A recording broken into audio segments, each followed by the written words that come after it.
আসসালামু আলাইকুম।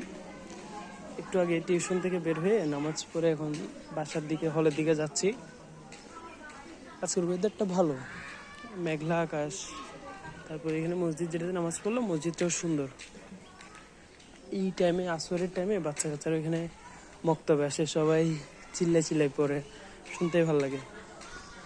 আচ্ছা, আমি যে উদ্দেশ্যে ভিডিওটা করা, সামনে তো এইচএসসি পরীক্ষা, আমি এইচএসসি স্টুডেন্টকে পড়াই, তো ভাবলাম যে আমি যে সাজেশনটা এইচএসসি স্টুডেন্টদেরকে দেই, আমার স্টুডেন্টকে দিয়েছি, সেটা আমি তোমাদেরকেও দিই। বগুড়ার কেউ থাকলে চিনো কিনা দেখিও তো জায়গাটা। আচ্ছা, আমি যে সাজেশনটা তোমাকে এখন দিব সেটা হচ্ছে, আমি যখন স্টুডেন্টকে পড়াইতাম প্রতিটা চ্যাপ্টারে পড়ানোর টাইমেই দাগে দিতাম যে এটা ক নাম্বারের জন্য, এটা খ নাম্বার, গ ঘ সিকিউ এমসিকিউ এগুলো আমি লিখে দিতাম। তো এখন তোমার কাজ হচ্ছে, আর যে কয়টা দিন আছে সর্বোচ্চ 1-2টা নতুন চ্যাপ্টার পড়লে পড়িও, যদি সর্বোচ্চ পড়া লাগে। মোস্ট ইম্পর্টেন্ট চ্যাপ্টার যদি তোমার বাদ থেকে যায় তাইলে পড়বা, আদারওয়াইজ পড়ার দরকার নেই নতুন কোনো চ্যাপ্টার। পুরাতন চ্যাপ্টারগুলোই জাস্ট রিক্যাপ করবা। চ্যাপ্টার যখন তুমি খুলবা, সেই চ্যাপ্টারে প্রথম পেজ থেকে উল্টে যাবা, যে ক নম্বরে যে ডেফিনেশনটা ছিল ওই ডেফিনেশনটা পড়বা, খ নম্বরে যেটা পাবা, মানে সিরিয়ালি পড়তে থাকবা। তুমি ধরো এখন কোনো একটা স্যারের শিট বের করে নতুন কোনো একটা সাজেশন বের করে ক খ গ ঘ পড়লা, তার চাইতে তোমাকে যে বইয়ে আমরা যেভাবে পড়াইছি আর কি, যে পড়ানোর টাইমে বইয়ে দেখাই দিচ্ছি যে এটা ক নম্বরে আসে, এটা খ নম্বরে আসে, তাহলে হবে কি তোমার পড়াগুলো অধ্যায়ভিত্তিক সিকোয়েন্সিয়ালি আগাবে।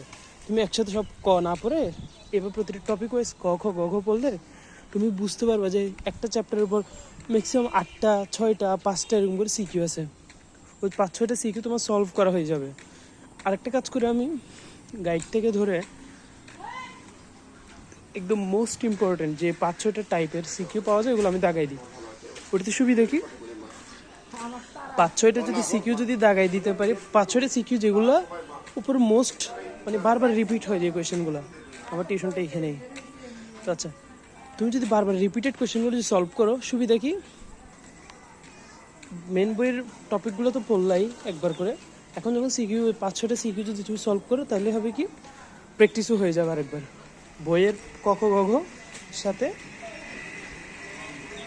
স্পেসিফিক দাগাই নেওয়া, বা হচ্ছে যে নিজের করা, এখন তো তোমরা এক্সপার্ট হয়ে গেছো, অনেকদিন ধরে সিকিউগুলো সলভ করতেছো, তুমি জানো যে কোন সিকিউগুলো বারবার রিপিট হচ্ছে, কোন সিকিউ টাইপগুলো ইম্পর্টেন্ট, শুধু ওই টাইপগুলোই করবে, তাতেই হয়ে যাবে।